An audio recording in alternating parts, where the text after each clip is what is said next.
Hello, I'm Pastor Dave, and this is our 3-minute sermon recap for Monday, August 27th, 2023. Here we go.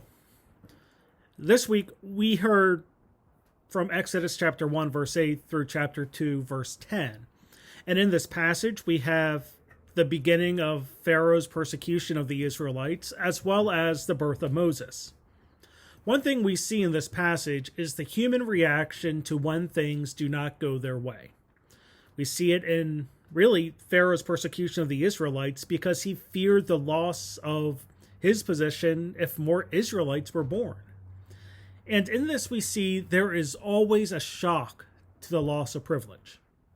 For Pharaoh, it led to an obsession with keeping everything as he wanted it. Now there's a problem with obsession. And that is that it really does consume us, all of us. And in the end, obsession with a situation will not give you peace. It will keep you up at night. It will drive you to extremes. And Pharaoh would not have peace as he obsessed himself with the growth of the Israelites' descendants in Egypt, whether that was real or just in his mind. Yet we see some lessons in this for us. To start, we should fear God more than we fear other people. The midwives feared God more than Pharaoh and would not kill the male babies as they were born and came up with an excuse why they didn't do it. It is also a reminder that it is healthy to fear God, because if we fear what God can do, not necessarily that God will do it, but what God is capable of, then we have nothing on earth to fear. But we also see something about our human nature.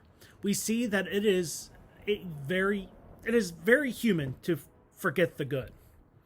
Pharaoh focused on the negative, and we can focus on the death that did occur. But this also blinds our understanding of what is happening. For there is good around us, and we should seek that more than the bad that is happening around us. More than that, in this passage, we see that even when times seem bleak, God is at work. Pharaoh wanted the male babies killed. God saved Moses. Actually, not only was Moses saved, but was raised in the household of the very man who sought to have him killed.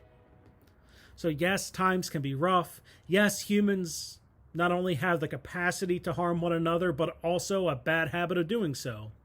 Yet even in hard times, God is at work. So that's your recap for this week. Reminder, we worship every Saturday night at 6:30, Sunday mornings at 10:45, and we live stream that 10:45 service on the WSUMC Live Facebook page. But until next time, I'm Pastor Dave, and I hope to see you in worship.